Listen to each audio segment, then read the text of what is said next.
ಈಗಿನ ಓಂ ಪ್ರಕಾಶ್ ಅವರ ಹತ್ಯೆ ನಡೆದಿತ್ತಲ್ಲ ಆ ಸ್ಥಳಕ್ಕೆ ಅಂತ ಅಂದ್ರೆ ಅವ್ರ ಮನೆಗೆ ಈಗ ಅವರ ಪತ್ನಿಯನ್ನ ಕರ್ಕೊಂಡು ಹೋಗ್ಲಾಗ್ತಾ ಇದೆ ಅಂತ ಅಂದ್ರೆ ಕೊಲೆ ಮಾಡಿದಂತ ಆರೋಪಿಯಲ್ಲಿದ್ದಾರೆ ಅವರು.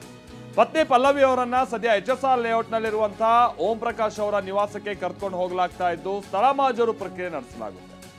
HSR ಲೇಔಟ್ ಪೊಲೀಸ್ ಠಾಣೆಯಿಂದ ಸದ್ಯ ಅವರ ಪತ್ನಿಯನ್ನ ಈಗ ಕರ್ಕೊಂಡು ಹೋಗ್ಲಾಗ್ತಾ ಇದೆ ಅನ್ನುವಂಥದ್ದು ಗೊತ್ತಾಗ್ತಾ ಇದೆ.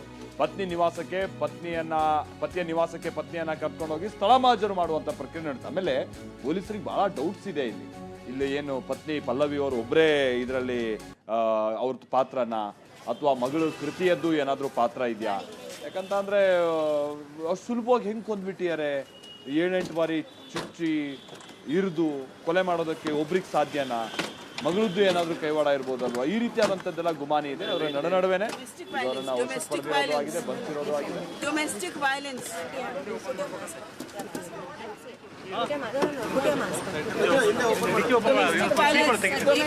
Domestic violence.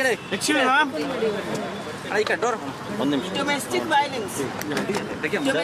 ಸೊ ಈಗ ಸ್ಟೇಷನ್ ಇಂದ ಕರ್ಕೊಂಡು ಹೋಗುವಂತ ಸಂದರ್ಭದಲ್ಲಿ ಡೊಮೆಸ್ಟಿಕ್ ವೈಲೆನ್ಸ್ ಅಂತ ಹೇಳಿ ಮೇಲಿನ ಮೇಲೆ ಅವರು ಆರೋಪಿಸ್ತಾ ಇದ್ದಂಥದ್ದನ್ನ ನಾವು ನೋಡ್ತಾ ಇದ್ವಿ.